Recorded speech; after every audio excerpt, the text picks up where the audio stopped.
What's up, guys, and welcome back to my channel. And if you're new here, then welcome to our little corner of the internet. Today we're going to be watching No Tears for Iran. European chief Ursula backs Trump's Iran war while blaming Putin for Ukraine. Let's see what this video is about. And I start with the Middle East, not only because of the gravity and the speed of the conflict there, but also because of what it tells us about the world and how Europe and its foreign policy fits into that. You will hear different views about whether the conflict in Iran is a war of choice or war of necessity.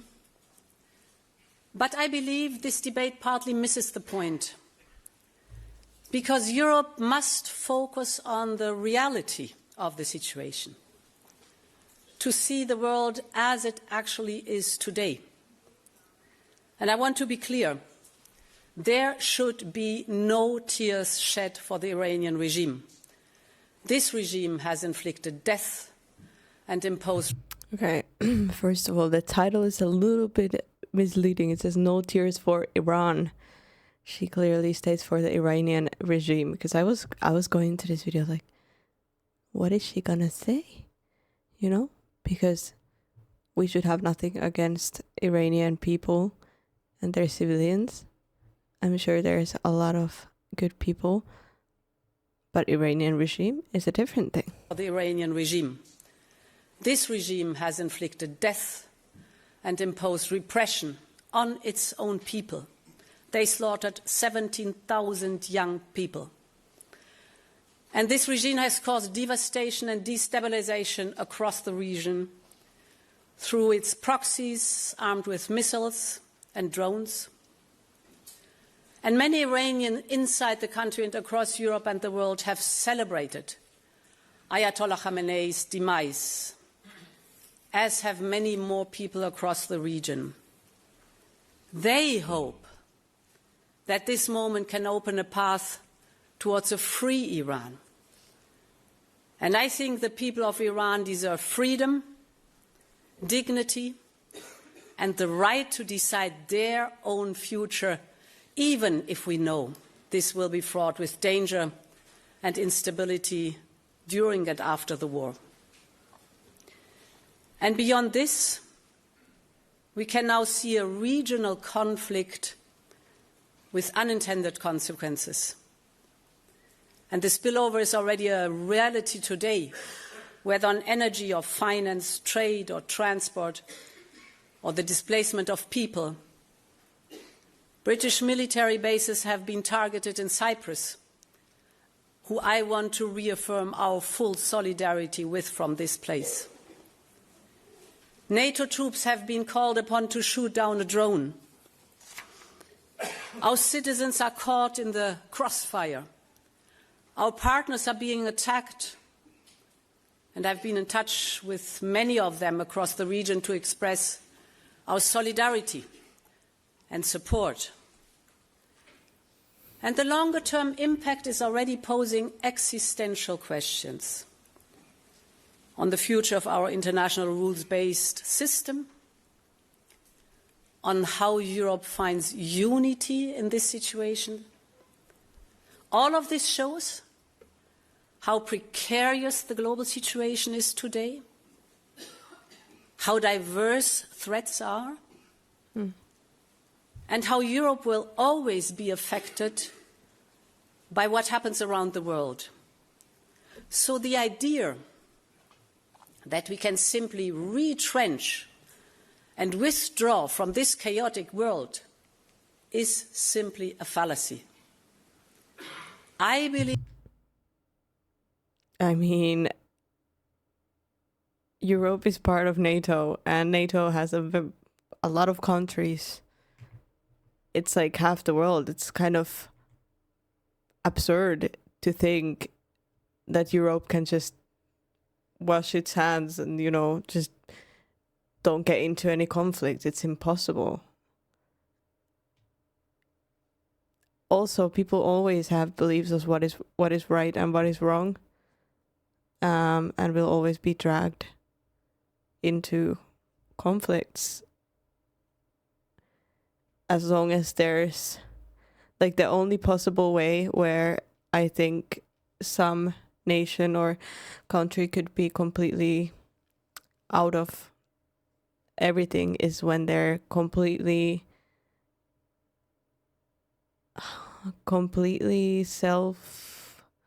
what is the word, guys? When they can completely rely on themselves, they don't have to trade with anyone, they don't have to deal with anyone, nobody wants anything from them, then you can sit back. I believe there is a country, I don't remember which one it was, where basically it's nearly impossible for them to get tangled in a war. But Europe, no. Is simply a fallacy. I believe it is vital that we understand that this will shape our foreign policy for years ahead. Over the course of this year's conference, you will hear many descriptions of the state of the world, whether it is about middle powers or multipolar disorder. You will discuss the importance of the rules-based international system and, of course, the urgent need for its reform. You will exchange ideas about national security and economic security. All of this will feed into our work, in particular ahead of the new European security strategy that we are working on with the HRVP and our diplomatic service. But at the same time, these attempts to label today's world mask two tangible and structural realities which are far from important for Europe. The first is that Europe can no longer be a custodian of the old world order, for a world that has gone and will not return. We will always defend and uphold the rules-based system that we helped to build with our allies, but we can no longer rely on it as the only way to defend our interests, or assume its rules will shelter us from the complex threat that we face. So we need to build our own European path and find new ways of cooperating with partners. The second is that we need a clear-eyed, hard look at our foreign policy in today's world, both in how it is designed and how it is deployed. I must say, one thing that comes to mind when I'm watching this is every single person has their own opinion, right? And everybody doesn't agree with everything and agrees with some things, and, you know, it's not just like, oh yeah, I agree with every single thing. I wonder, because she is the messenger, how much she actually agrees and believes in herself, like as a person. Because obviously this message comes from a collection of people, from a collective, not only her. And how much of that affects also our presidents and all of that. It's just interesting. I wonder what her life is like. Urgently need to reflect on whether our doctrine, our institutions, and our decision-making, all designed in a post-war world of stability and multilateralism, have kept pace with the speed of change around us. Whether the system that we built, with all of its well-intentioned attempts of consensus and compromise, is more a help or a hindrance to our credibility as a geopolitical actor. I know this is a stark message and a difficult conversation to have. But I also know that many of you have felt this tension in your everyday work. The point is that if we believe, as I do, that we need a more realistic a more interest-driven foreign policy, then we have to be able to deliver on it. And that is at the heart of my message today.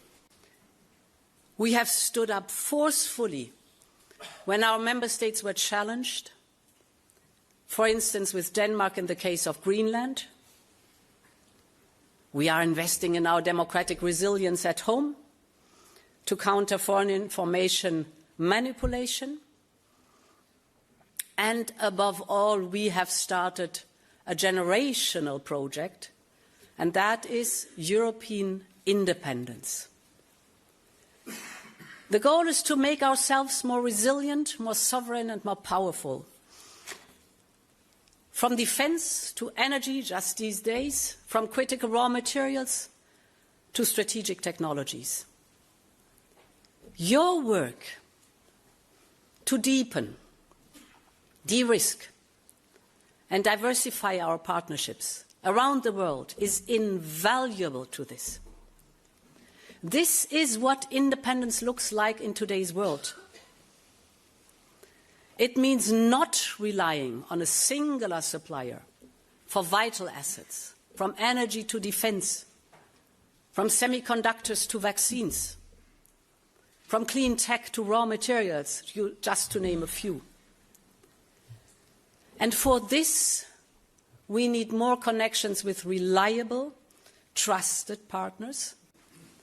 Europe needs to get on to its front foot and start seizing the opportunities that are out there. Almost 2/3 of global growth is happening outside the United States and China. Countries across all continents are looking for their place in the world. They don't want to be part of any sphere of influence. They just want to be prosperous and sovereign. And this is why they are diversifying their trade relationship. Because they are too hedging against dependencies. From Central Asia to the heart of Africa, from Latin America to Southeast Asia, vast parts of the world are looking for stability and trusted partners. I mean, isn't that what everybody would probably want in their country? No, it's not. But if everybody had that mentality to want just good for their country and for the countries that are next to them.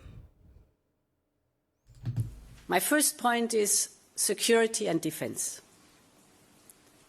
Europe has peace at its core. It is at the heart of our treaty and at the center of our history. It remains an enduring mission for each and every one of us. In order to seek peace in today's world, Europe must be able to project power, to deter, to counter, and to increase our influence.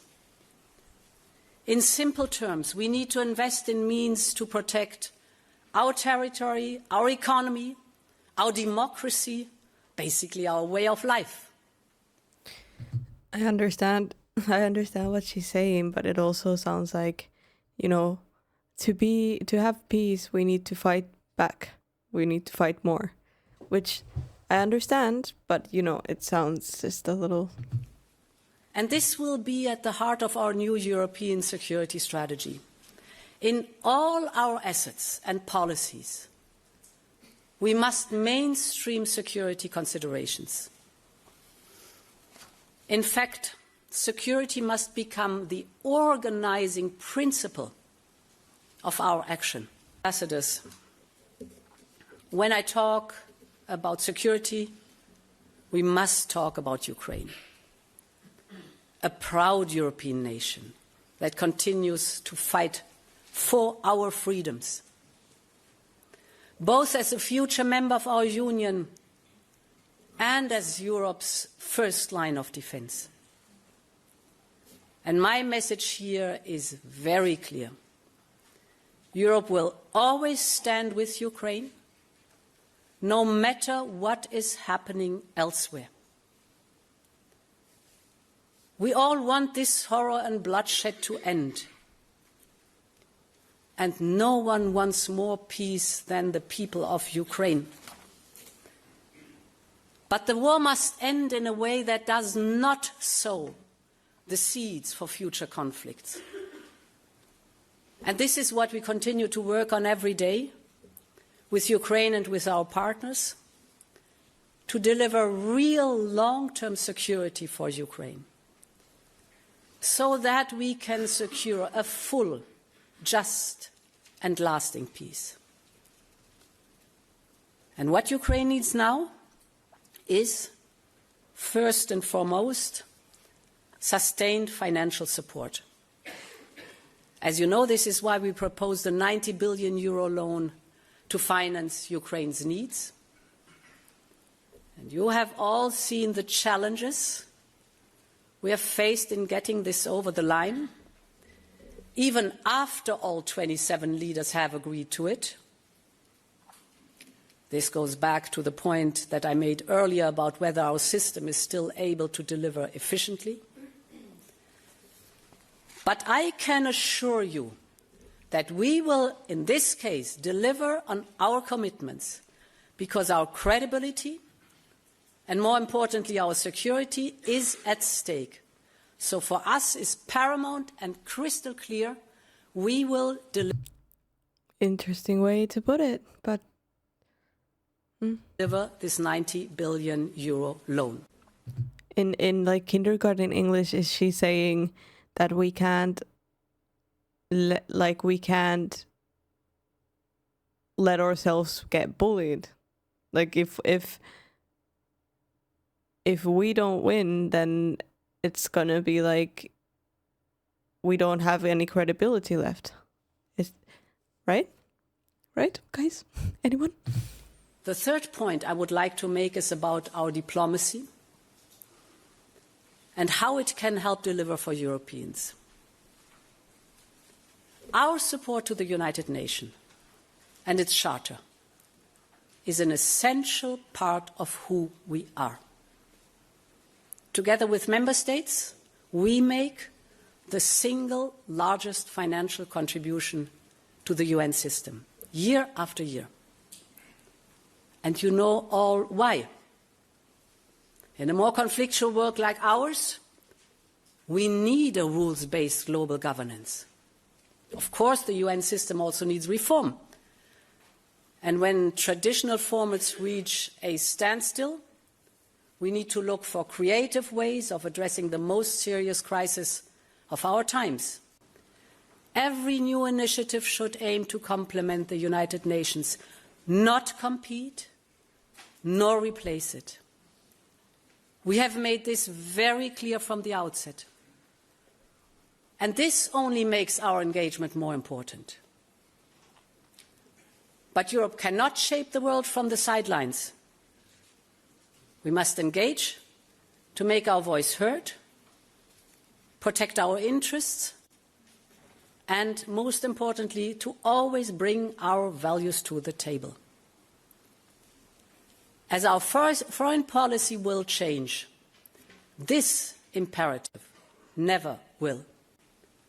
There will always be a level of constraint on Europe's foreign policy because of geography or geopolitics.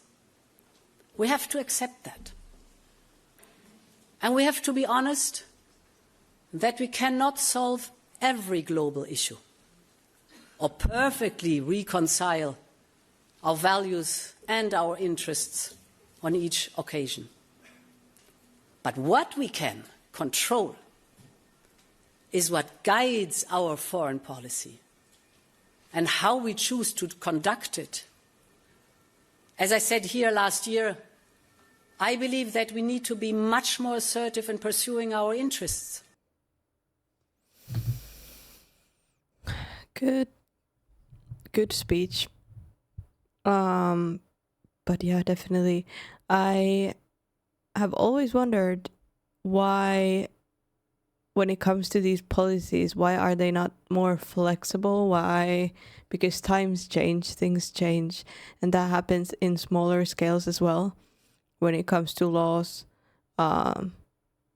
or just different things. Why are they not flexible enough to change throughout time? But either way, guys, I would love to hear your thoughts in the comments below. Thank you for joining me. Please leave a like, subscribe if you haven't yet, and I'll see you guys in the next video. Bye!